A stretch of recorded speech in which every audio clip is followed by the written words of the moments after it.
Adik-kakak sekalian, kita tutuplah tirai tahun 2009 dengan penuh rasa kesyukuran kerana kita awalnya menyiapkan pasukan untuk beraksi di Liga Perdana sahaja di awal musim.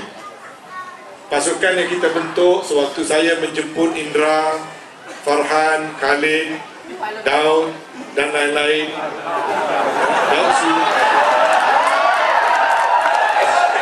adalah sebenarnya untuk kerana kita kena beraksi di Liga Perdana ya, pada awal tahun baru-baru ini. Tetapi nasib kita baik kerana berkat sokongan semua, kita secara tiba-tiba telah diangkat ke Liga Super apabila pasukan Polis Diraja menarik diri. Dengan itu kita mendapat lonjakan awal beraksi di Liga Super tahun pertama, dan buat pertama kali dalam sejarah bola sepak Kelantan kita dapat beraksi di Liga Super.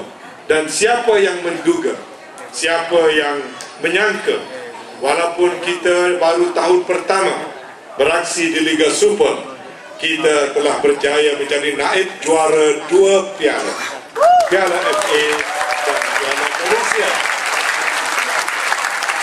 Sebenarnya bukan saja kejayaan kita ke Bukit Jalil seperti mana yang kita semua mahu, tetapi saya juga berani menyatakan sebagai seorang yang dulunya bertanggungjawab membina Stadium Bukit Jalil, mereka bentuk.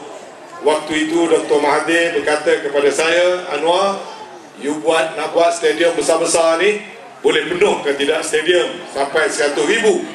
Rupanya tak disangka-sangka bahawasanya kita orang Kelantan membuktikan stadium boleh. Dalam sejarah bola sepak Malaysia belum pernah lagi mana-mana perlawanan baik antara bangsa ataupun tempatan yang jualan tiketnya habis dan kerusi semua dipenuhi oleh hampir 100,000. Orang-orang lain banyak kali masuk final, termasuk Selangor dan Kedah 2-3 kali masuk final di Bukit Jalil, tak berjaya memenuhinya. Akhirnya Kelantan yang berjaya. Walaupun begitu, 2 kali kita ke Bukit Jalil, saya mohon maaf banyak-banyak kepada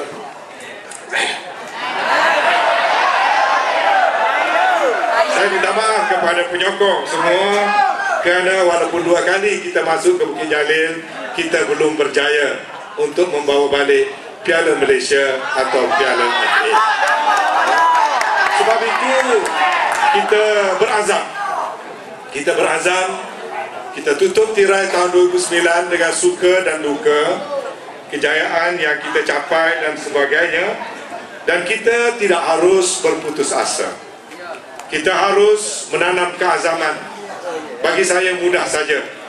Kalau perkara yang orang lain di negeri lain boleh dapat, saya tak nampak kenapa Kelantan tak boleh dapat. Ini formula yang ada.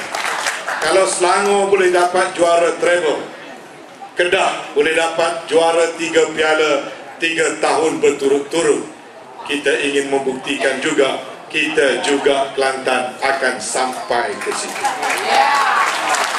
Jadi walaupun kecewa 2 piala FA dan Piala Malaysia kita tidak dapat pulang dengan kejuaraan, maka untuk tahun 2010 saya telah mengadakan perbincangan yang panjang dengan Coach B. Satyanathan. Saya mengadakan perbincangan beberapa kali dengan Indra dan kawan-kawan. Saya mengadakan perbincangan dengan banyak pihak.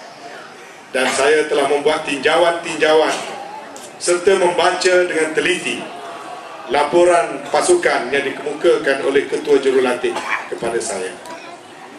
Dan daripada situ saya telah mengambil segala langkah yang saya fikirkan perlu awal-awal lagi.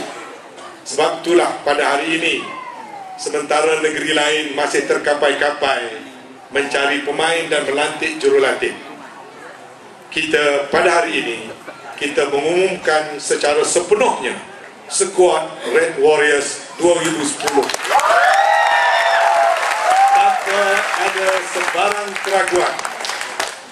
daripada Ketua Jurulatihnya B. Satyanathan dan pembantu-pembantu penolong-penolong jurulatih, sampailah kepada barisan 25 pemain. Kita menjadi negeri yang terawal mengumumkan skuad, menandakan keazaman kita yang tinggi untuk meningkatkan prestasi pasukan negeri Kelantan, yang saya anggapkan ini adalah satu-satunya pasukan bola sepak yang boleh dianggap sebagai pasukan rakyat.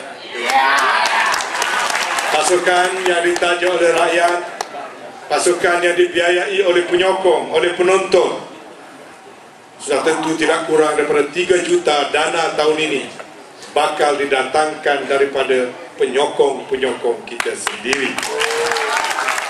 Sebab itu saya berharap pemain-pemain yang telah dipilih, kalau mereka tanya siapakah bos mereka, bos mereka bukan Tan Sri Anwar Musa, bos mereka bukan Kafa, bos mereka bukan Satya, bos mereka adalah penyokong-penyokong.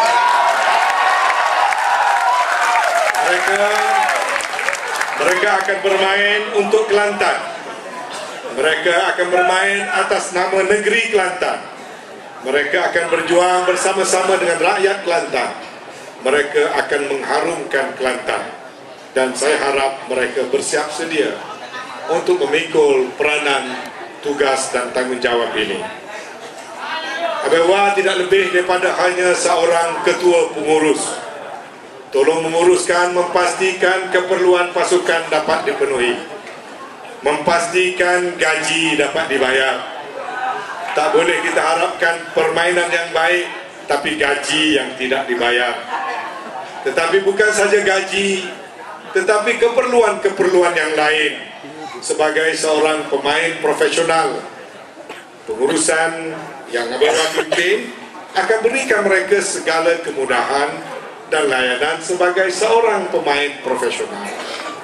Dan kita harap mereka juga akan memberi timbal balas, bermain secara profesional. Jangan bermain secara sambil lewa, jangan bermain secara tidak berdisiplin, apalagi terjebak dengan benda-benda yang tak baik, jual permainan, rasuah dan sebagainya. Jangan hampiri perkara-perkara itu. Apa yang telah kita janjikan dalam kontrak, kita akan tunaikan sepenuhnya. Tak payahlah cari wang sampingan, tak payah terdorong dengan perkara yang tidak baik, kerana pasukan Kelantan ataupun Kafa itu macam satu syarikat. Pemegang sahamnya adalah pemain. Kalau pasukan maju, Kafa maju, maka pemain-pemain maju. Tapi kalau kita rasuah, kita buat tak betul, kita hancurkan pasukan, sebenarnya kita menghancurkan diri kita sendiri. Sebab itu, rasa kebertanggungjawaban bersama, pengurusan akan menguruskan pasukan dengan sebaik mungkin. Itu tanggungjawab saya. Para penyokong tak perlu diperkatakan lagi. Hari ini sendirilah menjadi saksinya. Ini belum lagi belawai, baru nak perkenal pemain. Dah ada kursi yang gosok tadi, atas kaki dan sebagainya. Kesetiaan dan minat Kelantan dan penghormatan yang diberikan kepada pemain juga ada tanggungjawab tersendiri. Dan sudah tentulah para pemain juga sama-sama mempunyai tanggungjawab ini. Apabila 3 pihak bergabung, pengurusan, pemain dan penyokong, sama-sama membentuk budaya kebertanggungjawaban kerana sayangkan kepada sukan bola sepak dan sayangkan kepada negeri kita tanpa ada unsur-unsur lain, maka sudah tentu saya yakin Kelantan dan pasukan bola Kelantan akan tetap memahat sejarah pada tahun 2010.